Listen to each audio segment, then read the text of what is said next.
وكل مصري الله عليه صباح الفل، صباح الوطنية، صباح الانتماء. الحقيقة النهاردة احنا عايزين نتكلم في نقطة ونقطة كلنا عايزين نحسها أكتر، وهو الإصلاح الاقتصادي اللي بتشهده البلاد. الإصلاح الاقتصادي اللي احنا بنشوفه في مصر بيحصل على مدار السنوات اللي فاتت ابتداء من 30 يونيو. الحقيقة في جزء منه فرضوا علينا الاقتصاد العالمي، وفي جزء آخر الحكومة المصرية برئاسة الرئيس عبد الفتاح السيسي ابتدى ياخد خطوات تجاه إصلاح اقتصادي مهم. ابتدى بخطوات الحقيقه نقدر نقول المواطن المصري بتكاتفه وتعاونه، وفي نفس الوقت الوعي الحكومه على طول حريصه عليه ان المواطن يكون فاهم ان ده حاله من حالات الاصلاح، حاله من حالات ان هياخد وقت وبعد كده هيبتدي يلمس هذا الاصلاح. ابتدى يتفهم. بس نرجع ونقول المواطن عايز يشوف الاسعار بتقل، عايز يشوف ان وضعه احسن، الحياه بقت اسهل، ان في نفس الوقت شايف مستقبل احسن لاولاده. فعشان كده النهارده منورنا ضيفنا في الاستوديو. صباح الخير يا مصر، صباح الفل للنائب مدحت الشريف، وكيل اللجنه الاقتصاديه بمجلس النواب، استشاري الاقتصاد السياسي وسياسات الامن القومي. صباح الخير. صباح النور يا فندم. مهم ان احنا بناخد خطوات ان احنا يكون عندنا اقتصاد مصري احسن، ومهم في نفس الوقت ان احنا نواكب الاقتصاد العالمي. بس في نفس الوقت المواطن المصري لغايه دلوقتي لسه ما حسش بالجهود في الاصلاح الاقتصادي. ليه؟ طيب، هو اي حد بيعمل مشروع اقتصادي صغير، يعني نخش في الموضوع بشكل ابسط علشان يبقى المشاهد متابع، ما بيتوقعش في المشروع بتاعه ده انه يبتدي يحقق مكاسب ويبتدي يستشعر بالنتائج على ارض الواقع الا من بعد 3 ل 5 سنة. ده في المشروع الصغير من 3 ل 5 سنوات. من 3 ل 5 سنوات. وكل ما كبر المشروع طالما عندك الامكانات يبقى برضو بنتكلم من 3 ل 5 سنين عشان تبتدي تقيس عمليه مدى الانجاز على ارض الواقع، وده امر مهم للغايه. خلينا نقول مشروع الاصلاح الاقتصادي مش برنامج بل هو مشروع فعلا. الاصلاح الاقتصادي اللي اتاخر سنوات طويله، ومش عايز اعيد نفس الكلام اللي بيتقال كتير، لكن هو اتاخر سنوات طويله بالفعل. ولكن بعد عمليه الانفلات الامني ما حدث بعد 25 يناير وتبعاتها بقى من جماعه الاخوان وخلافه والاخوه ومحاوله تغلغل اجهزه استخبارات لدول بعينها داخل الدوله نفسها وعمليات ارهابيه والخ، كان هناك كثير من المشاكل اللي بتواجه متخذ القرار في هذا التوقيت. بالتالي كان يجب ان يتخذ قرار، لان هناك يعني المنحنى بينخفض وبسرعه شديده اقتصاديا. الاحتياطي النقدي بتاع البلاد بيضيع تقريبا، ما فيش استثمارات اجنبيه من الخارج بتيجي، حتى احتياجاتك الاساسيه من السلع الاساسيه في وقت من الاوقات كنت بتواجه مشكله كبيره جدا انك مش قادر حتى توفر الرز والسكر اللي الناس اللي المفروض ان هي اكثر احتياجا والفئات الاكثر احتياجا من خلال بطاقه التموين. الدعم بيتفاقم بشكل كبير جدا. انت حضرتك عشان تتخيل ان عندك حوالي 84 مليون مواطن بيصرف دعم خبز، وحاجه و70 مليون مواطن بيصرفوا دعم مواد غذائيه. طبعا الكلام ده مبالغ فيه، ولكن نتيجه الفساد المستشري في توقيت ما اصبح الموضوع ده متوارث وما فيش حد قادر يواجهه. ما كانش يصلح ان احنا نؤجل قرار الاصلاح الاقتصادي بعد كده، لان اي تاجيل لقرار الاصلاح الاقتصادي بعد كده اعتقد ان كان خطر على الدوله المصريه وبيهدد امن وسلامه البلاد بشكل كامل. طيب، الاصلاح الاقتصادي لازم يكون بيدعمه اجهزه رقابيه عشان تقدر انها يكون عينين الدوله في ما يكونش في حاله من حالات التسيب.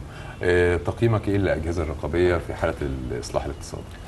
لو احنا بنتكلم على اجهزه رقابيه بنعني بيها انها تكافح الفساد وتكافح البيروقراطيه، فاحنا عندنا استراتيجيه اسمها الاستراتيجيه الوطنيه لمكافحه الفساد، اقرت من عام 2014 في عهد السيد رئيس مجلس الوزراء السابق ابراهيم محلب، مهندس ابراهيم محلب. الاستراتيجيه دي ليها محددات، وشرفت ان اكون احد واضعي المحددات العامه لهذه الاستراتيجيه بالفعل.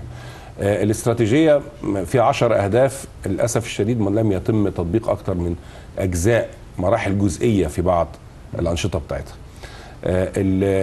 الأساس في هذه الاستراتيجية أنك تحط منظومة وقائية. طبعا احنا عندنا على سبيل المثال الرقابة الإدارية بنرفع لها قبعة على كثير من الخبطات القويه في المرحله الاخيره، وبتمسك بالظبط وبتمسك صاحب الجريمه متلبسا، ودي نقطه مهمه جدا. هي المشكله في اللي مش متلبس، انك بتبذل مجهود اضعاف ده علشان تصل الى كيف تصل الى ان تقدمه الى المحاكمه بادله. فاحنا بنتكلم على اجهزه رقابيه بتحتاج ان تطبق منظومه استراتيجيه كامله لمكافحه الفساد، ودي موجوده بالفعل، اللي تم تطبيقه منها قشور حتى الان. عاملينها على سبيل المثال الاصلاح المؤسسي. احنا عندنا مشكله كبيره، مثلا كان عندنا في اللجنه الاقتصاديه في قانون الاستثمار.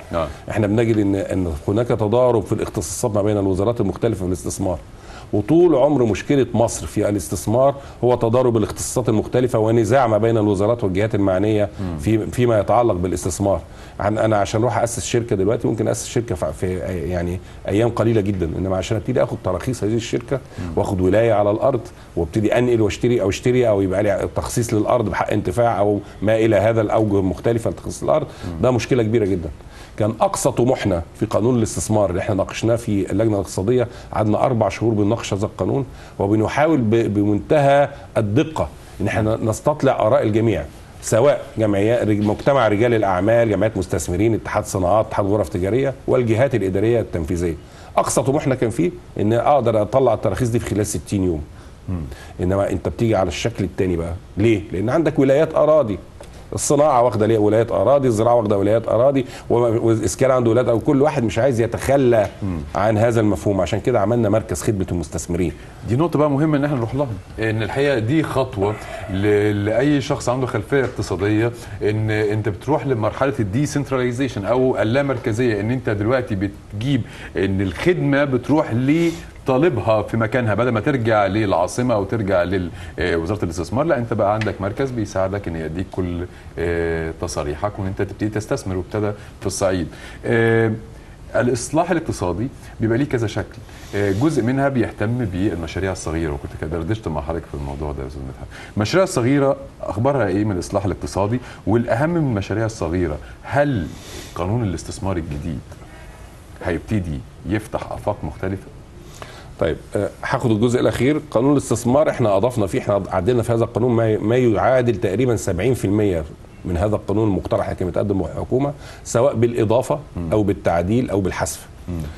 منها ان احنا اضفنا المشروعات المتوسطه والصغيره. كان هناك ممانعه كبيره من الحكومه، حتى وصلنا الى مرحله ان الحكومه رفضت حتى في الجلسه العامه، واحنا اصرينا على ان يدرج كل ما يتعلق بالمشروعات المتوسطه والصغيره انها تحظى بنفس الامتيازات الموجوده في قانون الاستثمار، وبالفعل اقروا مجلس النواب. ده رقم واحد. ارجع بقى اقول ايه هي المشروعات المتوسطه والصغيره، ازاي المفروض نتابعها. احنا بنتكلم على برنامج اصلاح اقتصادي من وجهه نظري الشخصيه ليه 3 محاور اساسيه: اصلاح مالي، اصلاح نقدي، ثم اصلاح بيئه اقتصاديه، واهمها المشروعات المتوسطه والصغيره. دي اهم حاجه. والبيئه من ضمنها كمان الجانب التشريعي اللي احنا اتكلمنا، قانون الاستثمار، قانون سوق المال، تعديل قانون الشركات، كل ده اللجنه الاقتصاديه قامت بيه خلال المرحله السابقه. احنا الاصلاح المالي والنقدي كلنا عارفين النتائج بتاعته. مالي بقى بفرض ضرائب جديده، برفع الجمارك على بعض السلع اللي جايه اللي هي استفزازيه، ببتدي ادور على موارد جديده للدوله بشكل او باخر عشان اقدر احصلها. النقدي عمليه التعويم، عمليه استخدام سعر الفايده في امتصاص التضخم، في كثير من الادوات اللي موجوده اللي احنا عارفينها للبرنامجين الاثنين، سواء المحور الاصلاح النقدي او الاصلاح المالي. لكن اصلاح البيئه نفسها، البيئه الاقتصاديه، الهيكله الاقتصاديه بتاخد مصر، ازاي اعمل تنميه اقتصاديه وليس نمو. هناك فرق ما بين التنميه والنمو. النمو ممكن اخد اموال من اطراف مختلفه بتخش عندي، ولكن فعليا على ارض الواقع ما عملتش التنميه. لا، ده انا عايز اعمل مصانع، عايز اعمل شركات، عايز اعمل خدمات، عايز ادعم المشروعات المتوسطه والصغيره ومتناهيه الصغر. هذه المشروعات اللي هي الاس ام اي زي ما حضرتك تفضلت بتحظى في مصر بما يزيد عن 90% من حجم المشروعات الموجوده في مصر مشروعات متوسطه وصغيره متناهيه الصغر، من القطاعين الرسمي والغير رسمي، او بالمصطلح الاقتصادي القطاع المنظم والغير منظم. فاحنا بنتكلم على ان المشروعات المتوسطه والصغيره يجب ان تحظى باهميه كبيره جدا. زي ما انا بدور برضو في الهيكله الاقتصاديه اللي انا بعملها ان اجذب استثمارات، وبدور في الهيكله الاقتصاديه، كل ده في المحور الثالث للبرنامج بعد المالي والنقدي، وبدور برضو في الهيكله الاقتصاديه ان اسد منافذ الفساد بان اطبق منظومه وقائيه، ما استناش اما الحرامي يسرق واروح امسكه وهو بيسرق. كل لازم يمشي مع بعض في التوازن بالظبط كده. يعني الحقيقه دي صعوبيه الموقف اللي احنا فيه الاصلاح الاقتصادي، ان هي مش برنامج معين احنا مهتمين بيه، اللي هو اكتر من برنامج، وما ينفعش ان برنامج منهم يسبق الثاني، لازم يكون كله داعم للاخر. المشاريع الصغيره الحقيقه هي كانت اساس تطور والنهضه اللي شهدتها الصين على مدار السنوات اللي فاتت. المشاريع الصغيره ان انت ممكن في بيتك تعمل اي مشروع، والمشروع دوت يكون هو مدخل الرزق الاساسي ليه. هل في برامج توعويه ان يساعد المواطن ان هو يبتدي يتحمس، يلا ابتدي يعمل مشروع، دور شوف انت ايه اللي ممكن تعمله. هل في برامج لده الفتره اللي جايه؟ احنا يمكن على مدار الفتره، او انا يمكن من قبل ما اخش مجلس النواب بثلاث اربع سنين وانا يعني بلح بشكل كبير في وسائل الاعلام ومن خلال تواصل مع بعض الجهات ان يبقى هناك كيان واحد مستقل مسؤول عن المشروعات المتوسطه والصغيره ومتناهيه الصغر، بيشمل كافه وسائل الدعم، سواء تسهيل التمويل او التدريب، او انه يبقى عنده قنوات اتصال بحيث انه يفتح له مجالات للتسويق بشكل افضل، وبيديله دراسه المشروع ده هينجح مش هينجح، تكمل ما تكملش. وده مهم. وبالاضافه لانك تحطه في حضانه زي ما انت بتحط المستثمر الكبير مثلا في تنميه قناه السويس في حضانه طبقا لقانون اسمه عندنا اسمه المناطق الاقتصاديه ذات الطبيعه الخاصه، بحيث انه ممكن ياخد التراخيص بتاعته اللي احنا اقصى املنا في قانون الاستثمار بشكل عام على مصر يبقى 60 يوم، وممكن ياخده ب5 ايام في القانون ده. فانا محتاج ان احط المشروعات المتوسطه والصغيره نفس منظومه الحضانه دي. فاذا الاربع خمس محاور اللي انا اتكلمت عليهم دول يجب ان يقوم بهم جهاز واحد. مؤخرا اخيرا بعد ضغط، ويمكن احنا ضغطنا بشكل كبير جدا في اللجنه الاقتصاديه على الحكومه لغايه ما تم تشكيل كيان منفصل اللي هو جهاز تنميه المشروعات المتوسطه والصغيره او دعم المشروعات المتوسطه والصغيره، وده شمل بعض الحاجات زي مجلس التدريب الصناعي، زي مركز تحديث الصناعه، واخد مجموعه من الجهات. ولكن حتى الان انا اعلم ان لديهم كثير من المعوقات. اولها على سبيل المثال ان ما عندكش تشريع واضح يقول ما هو المشروع الصغير وما هو المشروع المتوسط، علشان تحط محددات عدد العماله، راس المال، حجم المبيعات. وبتجد ان اما مثلا طلعت المبادره بال200 مليار السيد الرئيس اقرها، والبنك المركزي ابتدى يحط محددات، البنوك ابتدت تخشى انها تقلل حجم التمويل اللي هي بتتكلم عليه، او انها تقول المشروع الصغير والمتوسط تبتدي تاخده بالارقام الحقيقيه. حطت ارقام كبيره جدا، حجم مبيعات 10 مليون جنيه مشروع صغير، فده رقم كبير. فما اداش الغرض. احنا عشان كده بنقول مهم ان يكون هناك كيان مستقل يتبع رئيس مجلس الوزراء وله الصلاحيات والقدره ان يدعم هذه المشروعات بشكل كبير، وده جزء من برنامج الاصلاح الاقتصادي. بالاضافه ده اساس الاصلاح الاقتصادي هي المشاريع الصغيره. ده حقيقه، مش بدون مشروعات متوسطه وصغيره في مصر واصلاحها ودعمها ما اعتقدش ان هنحقق النهضه اللي احنا محتاجينها او الانجازات اللي احنا عايزينها. ونقطه مهمه عندنا بشكل يعني اساسي، وهو ان الجزء التوعوي اللي حضرتك تفضلت بيه.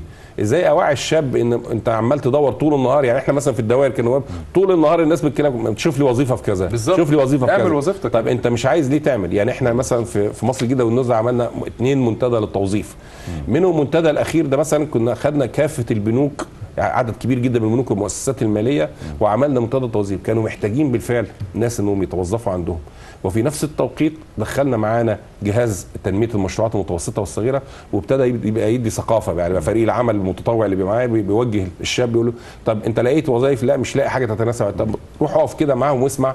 فيبتدي يسمع. الجزء التوعوي ده ما كانش عنده، ما كانش مصدق هو معقول انا اخد قرض بنسبه 5 أو 6% فايده بسيطه واقدر اسدده على كذا، وانتوا هتساعدوني في ان انا اعمل مثلا دراسه الجدوى، وهتساعدوني ان مثلا يبقى عندكم منافذ للتسويق بمعارض سنويه، وهتساعدوني في كذا. الثقافه دي للاسف الشديد مش موجوده، واعتقد ان احنا يجب ان نبدا بها من الجامعه.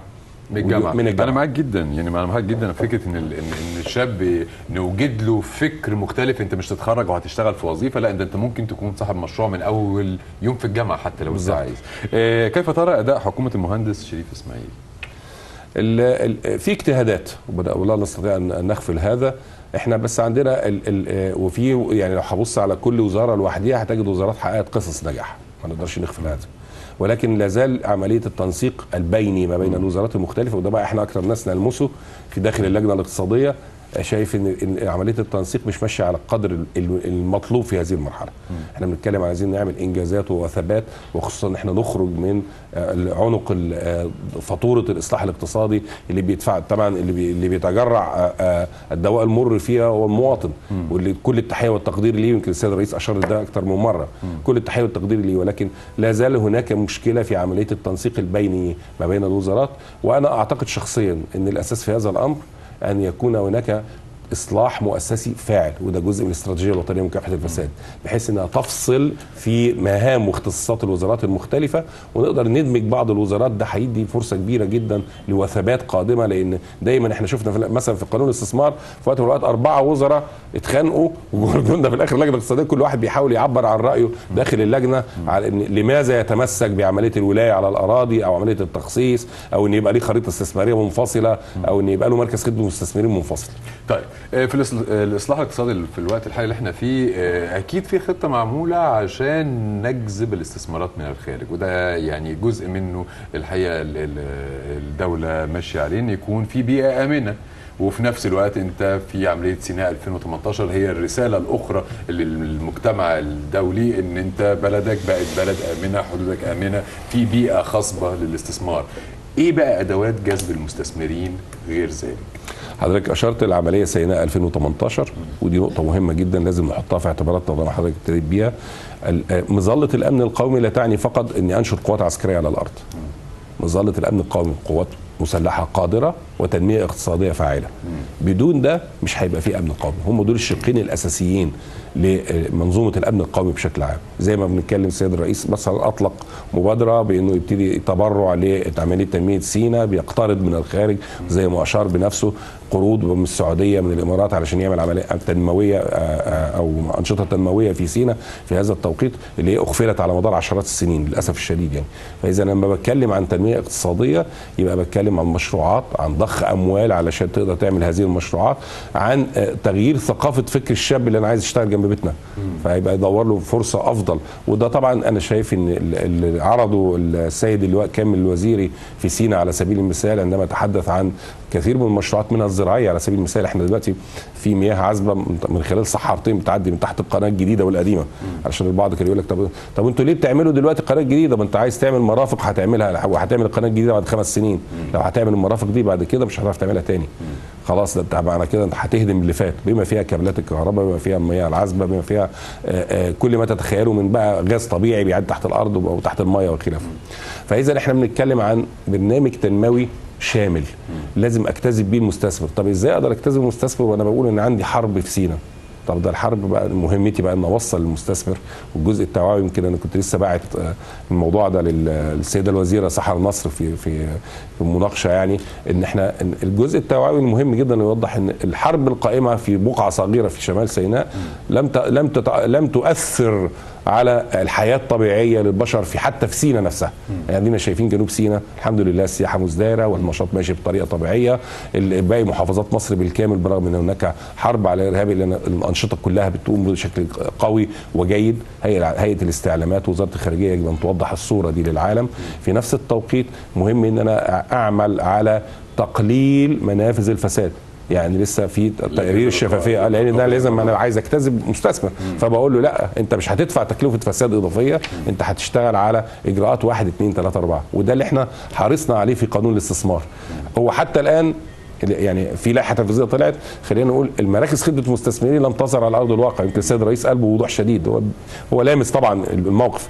انا شكل المبنى شيك ورخام وشكله المهم بقى الخدمه اللي بتقدم. عشان كده يمكن لو تلاحظ حضرتك السيد الرئيس قال بوضوح شديد لو سمحتم مجلس الوزراء والرقابه الاداريه تقرير اسبوعي يجي لي عن الخدمات اللي بتقدم على ارض الواقع حقيقه للمستثمرين من خلال هذه المراكز. خدمات ملموسه. واما السيد الرئيس بيكلف الجهات التنفيذيه في اطار الفصل ما بين السلطات، فان البرلمان بدوره الرقابي وهو اعلى سلطه رقابيه بحكم الدستور في هذه الدوله مهم جدا انه يتابع هذه الاجراءات على ارض الواقع، وده اللي احنا بنقوم بيه في الفعل. اي اصلاح اقتصادي لازم يكون قطاع عام وقطاع خاص في نفس الوقت. ايه في الاصلاح الاقتصادي؟ هل في مشاركه؟ هل في الزام بشكل او باخر؟ ايه الموقف؟ بص حضرتك الاصلاح الاقتصادي بشكل عام الشق الرئيسي فيه يجب ان يكون القطاع الخاص. احنا بنتكلم على منظومه كامله اقتصاديه في هذه الدوله، وبنتكلم على سوق حر بتسمح بالمنافسه والعرض والطلب، وده النقطتين المهمين. فبالتالي القطاع الخاص يجب ان يكون له اولويه في عمليه الدعم في هذه المرحله. القطاع الحكومي احنا بنتكلم على بعض شركات قطاع الاعمال، وطبعا دي مشاكلها كتير، ويمكن احنا هيبقى لنا لقاء قريب مع وزير القطاع الاعمال بالفعل لمناقشه ايه هو البرنامج بتاعه. احنا ادينا له فرصه كافيه في اللجنه الاقتصاديه، فهنسمع منه ايه البرنامج بتاعه، وخاصه ان كان لنا بعض القضايا اللي احنا ابتدينا نحركها. يمكن انا شخصيا حركت قضيه او اتنين في بعض الشركات قطاع الاعمال اللي فيها شبهات الفساد، او التحول بقى لمجلس الاداره انه عايز يستغل الاصول الثابته انه يبيع الاراضي ويبيع كذا وما الى هذا.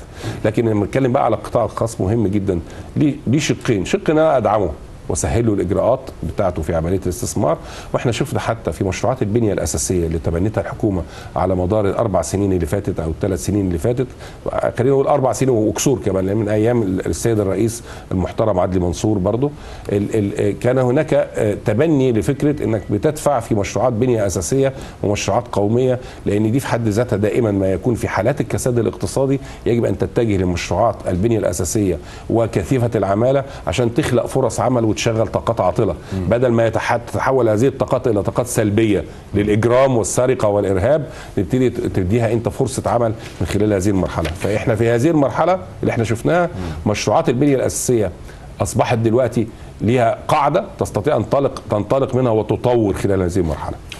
بنسبه قد ايه احنا على الطريق السليم؟ انا اعتقد ان احنا مش اقل من نسبه 65 ل 70% على الطريق السليم. ماذا ينقصنا؟ ينقصنا رقم واحد هو زي ما قلت لحضرتك التطبيق الجزء الخاص باصلاح البنيه الاساسيه للاقتصاد بتاعنا. اولها الاستراتيجيه الوطنيه لمكافحه الفساد، فيها محور اصلاح مؤسسي ومحور اخر تشريعي، احنا اشتغلنا في جزء ولا زال اجزاء منه معطله حتى الان، وهناك 10 اهداف رئيسيه المفروض نتحرك فيها. رقم 2 في الموضوع مهم جدا ان انا ابتدي اتبنى التعليم الفني بشكل مباشر، لان هو ده قاعده الانطلاق. للاسف الشديد احنا حتى الان التعليم الفني ليس له اب واحد، برضو كالعاده زي المشروعات المتوسطه والصغيره، محتاجين كيان منفصل يدعم المشروعات او خلينا نقول التعليم الفني والتدريب المهني. ويديله قيمته، لان هو بص حضرتك يعني انا اسف لمقاطع حضرتك، بس يعني مثلا المؤهل فنيا والعامل في بعض الدول الاوروبيه يعتبر على نفس درجه الدكتور والمهندس، بس احنا هنا التعليم الفني بنبص له ان هو نظره مش احسن.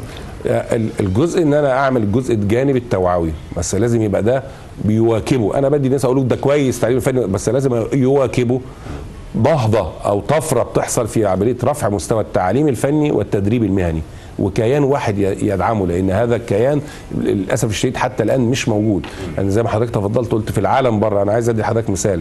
في 2004 احنا كنا في زياره وفد رسمي في كندا لبعض المراكز البحثيه الراقيه، علشان يعني نوع من التوافق بيننا وبينهم، نطلع على احدث التقنيات اللي بيستخدموها. ففي تجربه معينه على جهاز معين كان المفروض تتم في احدى الجامعات الكنديه، ففوجئنا الصبح قبل ميعاد التجربه بنص ساعه اعتذار. ليه؟ لان التكنيشن الفني اللي موجود خد اجازه نتيجه مرضه، ومش هنقدر ننفذ التجربه الا بوجوده. طب انتوا عندكم مهندسين؟ قال لك لا، المهندس بيحط تصميمات ورؤى عامه، انما ما يخش في التفاصيل بتاعه الفني.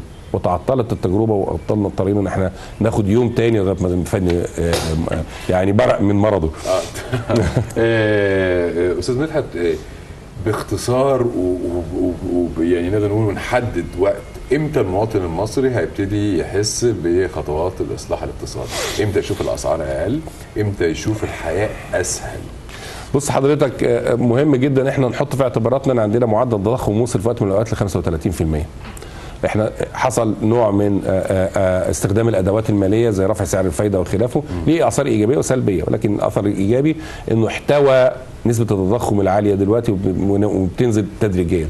وفي توقعات لمعظم خلينا اقول المؤسسات الدوليه المعنيه بدراسه الحاله الاقتصاديه في دول العالم، بتتوقع ان مصر ممكن توصل ل 10 ونص او 6 او 10.6 في نسبه التضخم، 10% طبعا في نسبه التضخم على مدار ال5 سنين اللي جايين، قد تصل الى هذا الحد. وده طبعا نقطه ايجابيه. احنا كنا بنتكلم دلوقتي انه 18 19 20%، فاحنا طبعا دي نقطه ايجابيه نتيجه برنامج اصلاح اقتصادي صعب. دي احنا بنتكلم على 4-5 سنين جايه، ده رقم واحد. رقم 2 ان يكون هناك دعم حقيقي للمشروعات المتوسطه والصغيره لخلق فرص عمل.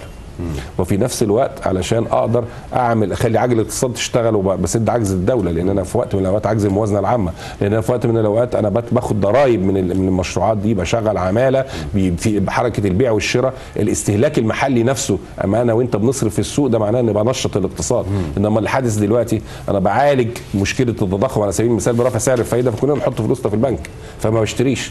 فانا اعتقد من وجهه نظري الشخصيه احنا طبقنا برنامج بقاله حوالي سنتين، انا زي ما قلت قدامنا من 3 إلى 5 سنة عشان يبقى فيه يعني تحسن ملموس. بس نقطة مهمة بقى دي، والنقطة بس دي نقطة مهمة جدا، في حالة وجود استقرار سياسي وأمني، بمعنى ان الشعب كله بيصطف خلف القياده السياسيه.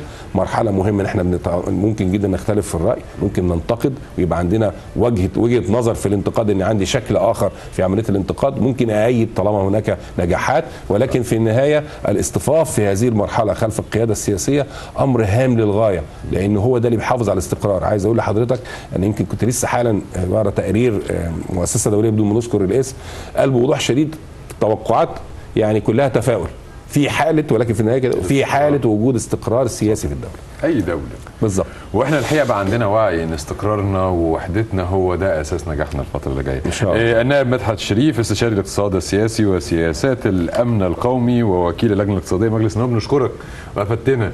يعني نقدر نقول في خلال 4-5 سنين الاسعار هتنزل؟ انا متوقع ان في خلال من 3 ل5 سنة هيبقى مش بس الاسعار، هيبقى اساسا ابواب الرزق بتفتح اكتر. يا رب. يا رب. معدل الدخل بيعلى، يعني احنا دلوقتي معدل الدخل بتاعنا $1400 للشخص على مدار السنه، اما اوصل بقى ب 2000 و2500 يبقى مفيش مشكله الاسعار تنزل وانا الدخل بتاعي ارتفع. بشكرك جدا يا فندم، نورتنا. صباح الخير مره ثانيه لكل اعزائي المشاهدين. خلينا نروح دلوقتي لفاصل ونرجع وفقرات صباح الخير يا مصر لا زالت مستمره.